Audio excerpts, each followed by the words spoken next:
레오 10세는 37세의 나이 때 217대 교황의 자리에 올랐습니다. 성베드로 대성당을 크게 짓고 싶었고 건축비가 필요했기 때문에 면죄부를 재승인합니다. 일본의 역사가이면서 작가인 시오노 나나미가 신의 대리인에서 레오 10세에 대해서 소개를 하고 있습니다. 수도사 출신인 마리아노와 레오 10세의 대화입니다.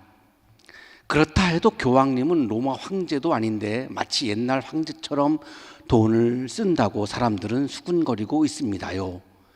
그래서 아까도 말하지 않았나? 나는 로마에서 돈 쓰는 법을 배웠다고. 그리고 종교란 것은 은행 따위와는 비교도 할 수 없을 만큼 돈을 모으기에 적당해. 하지만 이런 일도 오래 계속되지는 않을 거야. 그 독일인 수도사 얘기를 들으셨군요. 루터 말인가? 아무래도 수입이 줄어들지 않을까? 그게 걱정이야. 당시의 교회는 돈을 모으기에 좋은 곳이었습니다. 그리고 교회의 관심은 헌금 수입의 액수였습니다. 레오 10세도 돈을 모아서 예배당을 크게 짓기 위해서 면죄부를 팔았습니다. 비텐베르크 대학교에서 신학을 가르치고 신학생들에게 설교를 하던 마르틴 루터가 이러한 욕망을 신앙으로 변장시키는 것을 도저히 신앙적으로 수용할 수 없었습니다. 그래서 1517년 10월 31일 정오에 사면의 능력의 선언에 대한 논제라고 하는 95개조 논제를 비텐베르크 대학교의 정문에 붙였습니다. 종교개혁의 시작이 대학교에서 시작되었다고 할 수 있습니다.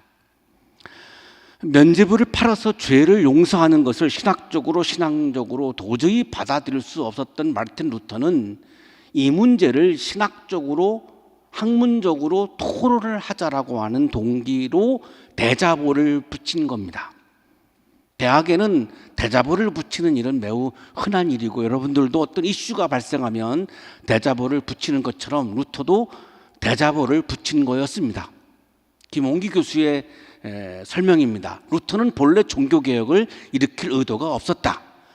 그래서 95개조의 항의문을 쉬운 독일어로 쓰지 않고 어려운 학문의 언어인 라틴어로 썼다. 학문적 토론을 하고 싶었던 것이다. 루터가 이 종교개혁을 선동할 목적이었다면 독일어로 써서 붙였겠지만 학문적으로 토론을 하고 싶었기 때문에 라틴어로 써서 대자보를 붙인 거였습니다. 루터는 교황 레오 10세와는 다르게 생각했습니다. 레오 10세는 중요한 것이 이 교황이라고 하는 자기와 큰 예배당이라고 하는 교회였다면 루터에게 가장 중요한 것은 예수 그리스도였습니다. 95개조 논제의 제1조가 이렇게 되어 있습니다. 우리들의 주님이시며 선생이신 예수 그리스도께서 회개하라 우는 마태복음 4장 17절이라고 말씀하실 때 그는 신자들의 전생애가 참에 깊이 뉘우치는 것이 되어야 한다는 것을 의미한다.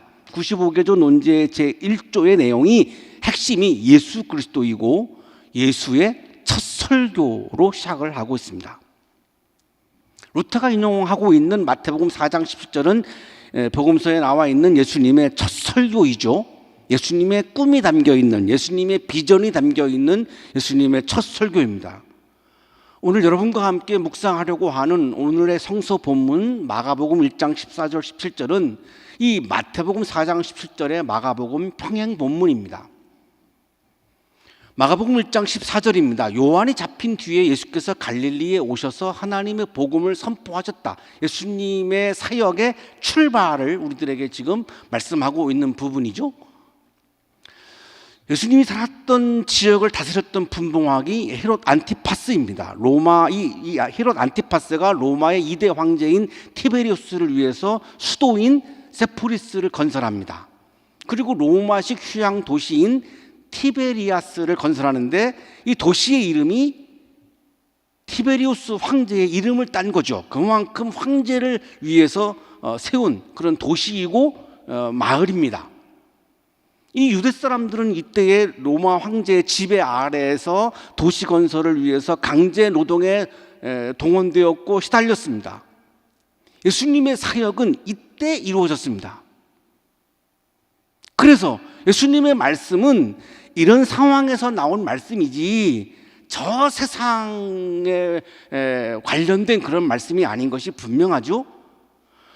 고고학 학자가 소개한 것인데요. 기원 27년에 예수님의 사역이 시작되었다라고 하니까 이거를 증거를 지금 제시하고 있습니다. 예수님의 첫 설교, 첫 소리, 첫 발성, 첫 창조적 소리, 첫 창조적 발성은 이렇습니다. 때가 찼다. 하나님의 나라가 가까이 왔다. 회개하여라. 복음을 믿어라. 예수님은 로마의 식민지 하에서 하나님의 나라, 로마의 나라가 아니라 티베리우스의 나라가 아니라 하나님의 나라가 가까이 왔다고 선포했습니다. 예수님의 첫 창조적 소리, 창조적 발성은 티베리우스가 주권을 가지고 있는 로마의 나라인 상황에서 하나님이 주권을 가지고 있는 하나님의 나라가 지금 가까이 왔다라고 하는 소리였습니다. 그러니까 로마 황제가 볼 때는 반역자죠. 그래서 로마가 유대 종교 지도자들과 결탁해서 예수를 죽인 거죠. 티베리우스 황제가 주권을 가지고 있는 로마의 나라에서 노예로 살고 있는 유대 사람들에게는 로마의 나라가 아닌 하나님의 나라가 가까이 왔다라고 하는 선포는 기쁜 소식, 굿뉴스, 복음, 요한겔리온이었죠. 왜? 하나님의 나라가 와야 로마의 압제로부터 해방할 수 있기 때문이죠. 그래서 복음인 겁니다. 이 예수님의 첫 발성, 첫 창조적 소리를 보면 예수님의 꿈은 하나님의 나라가 이 땅에 도래하는 것입니다.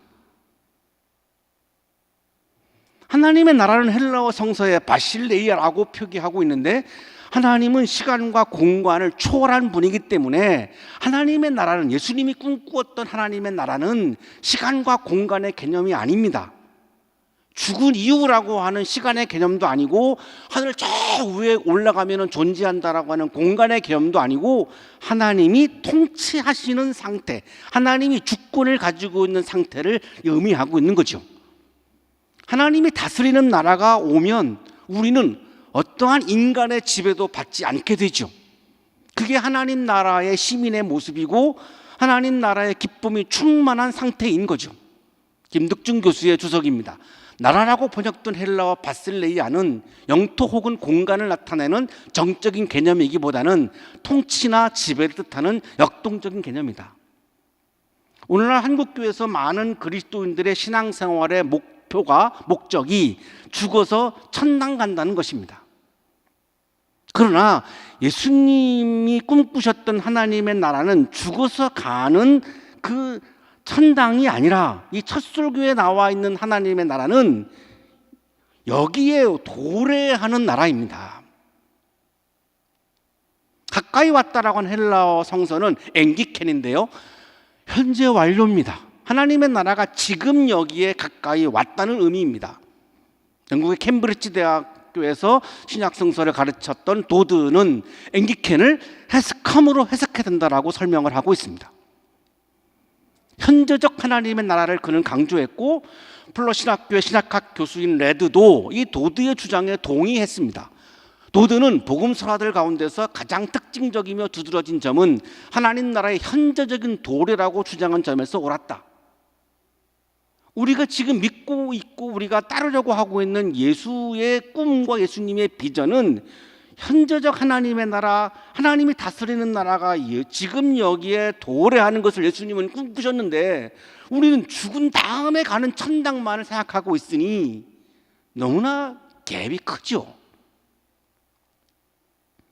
디베리우스 황제가 주권을 가지고 있는 로마 나라에서 살고 노예로 살고 있는 유대 사람들에게 하나님이 주권을 가지고 있는 하나님의 나라가 가까이 왔다라고 하는 선포는 그래서 굿뉴스죠. 그래서 복음인 거죠. 예수의 꿈은 영혼 구원도 아니고 교회 성장도 아닙니다.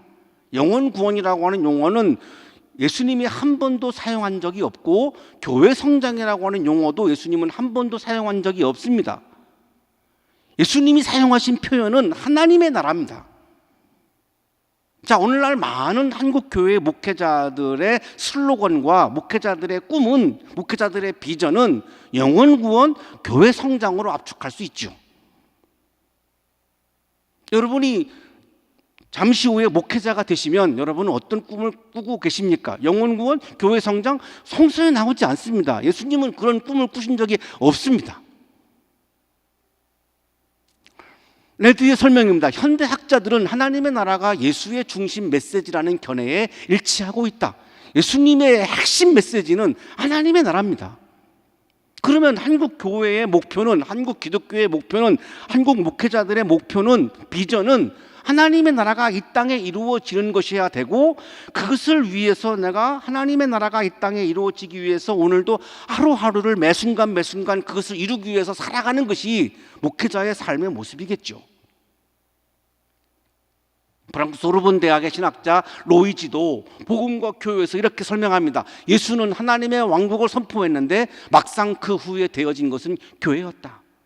2000년 전에 우리가 예배 드리고 있는 예수님은, 우리가 믿고 있는 예수님은 하나님의 나라를 선포했는데 지금 남아있는 것은 하나님의 나라는 온데간데 없고 교회만이 남아있다라고 하는 것이죠. TV에서 나오는 방송 설교 한 주간 동안 한번 모니터링 해보시죠. 하나님의 나라라고 하는 용어가 거의 한 번도 나오지 않습니다. 영혼 구원, 교회 성장의 주제가 거의 대부분이죠.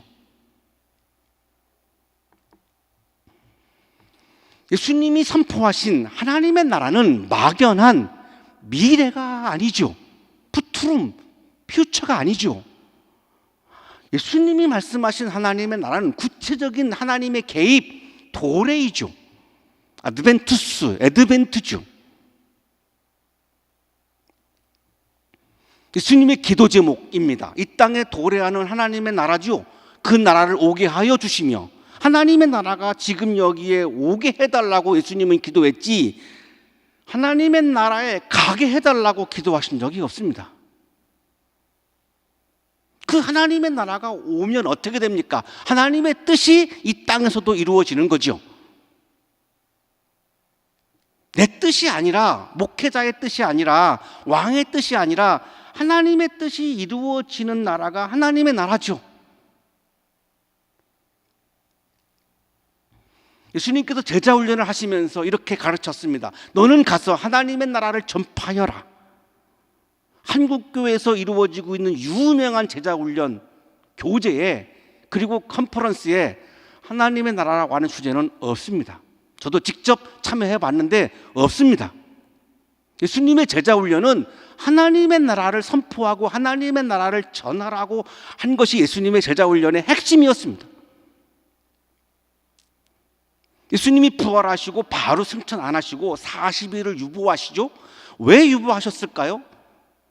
예수께서 고난을 받으신 뒤에 자기가 살아계심을 여러 가지 증거로 드러내셨습니다. 그는 40일 동안 그들에게 여러 차례 나타나시고 하나님 나라에 관한 일들을 말씀하셨습니다.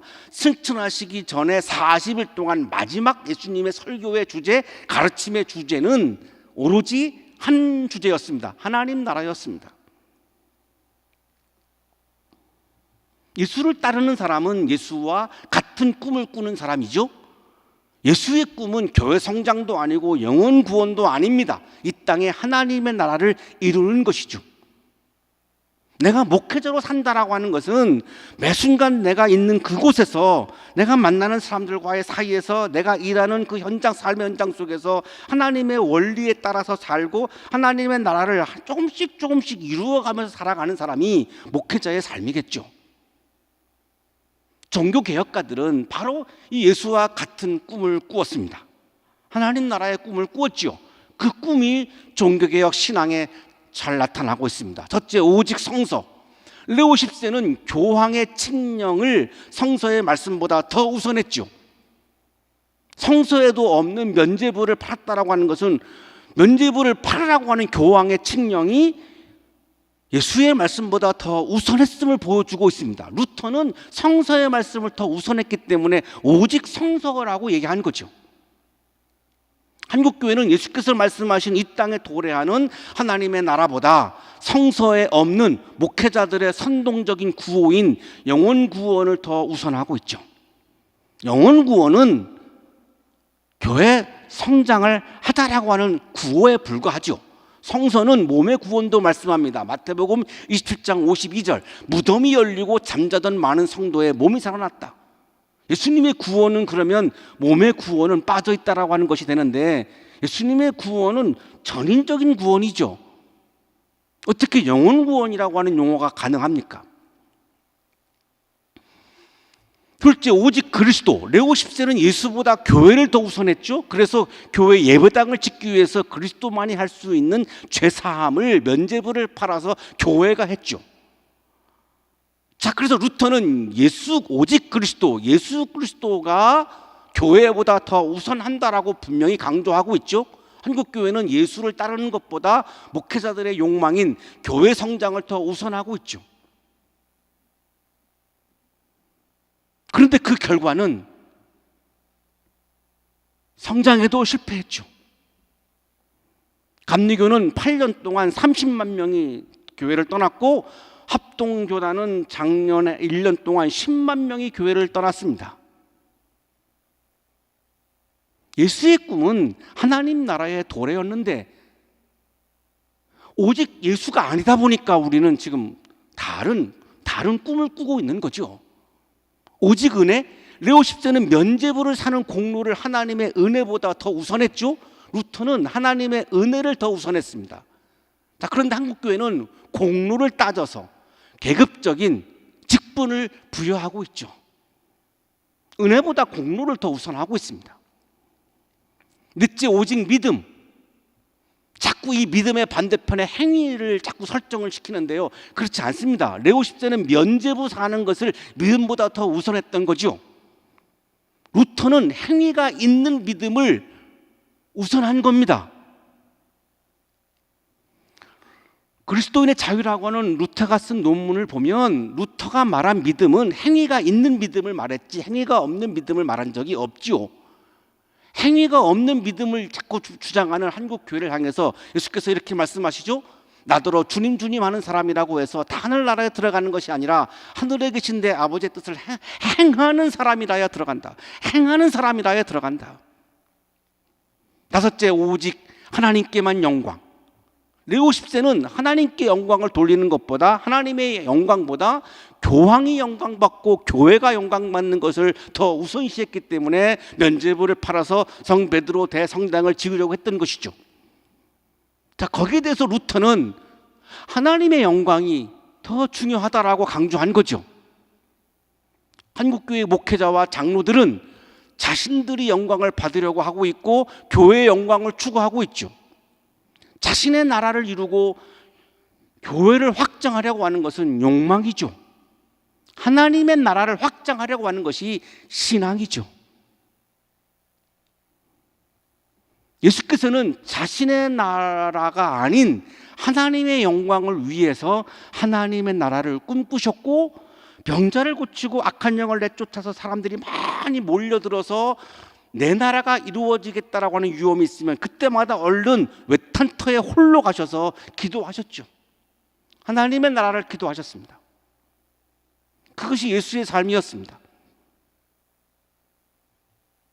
한국 교회의 목회자들의 꿈은 교회 성장이나 영혼 구원이 아니라 하나님의 나라가 이 땅에 도래하는 것, 그래서 우리 모든 사람들이 하나님 나라의 기쁨을 누리고 사는 것, 그것이 우리들의 꿈이 되어질 때에 한국 교회는 회복되어질 수 있지 않을까요? 기도드리겠습니다.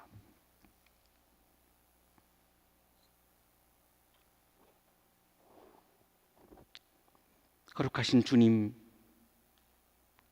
우리들의 꿈이 하나님의 나라가 아니고 교회 성장과 영혼 구원을 우리가 꿈꾸었던 것을 고백합니다.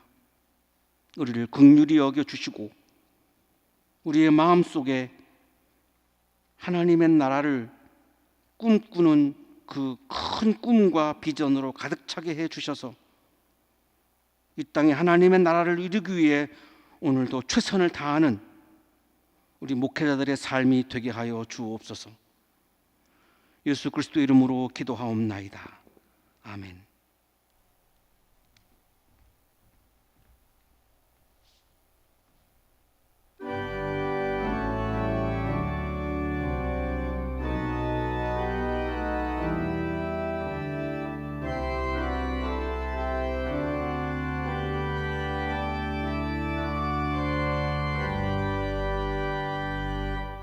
이제는 우리에게 하나밖에 없는 생명까지도 아낌없이 사랑으로 나누어 주시는 예수 그리스도의 은혜와 오늘도 우리에게 말씀을 주시는 하나님의 사랑하심과 오늘도 우리에게 생명의 기운을 주시는 성령의 역사하심이 예수 그리스도를 따라 하나님 나라에 향한 꿈을 우리 가슴에 가득가득 안고 학문의 자리를 향하여 삶의 자리를 향하여 힘차게 나아가는 우리 모든 한신 가족들의 삶 속에 학문 속에 기도 속에 지금부터 영원토록 함께 하시기를 간절히 축원하옵나이다.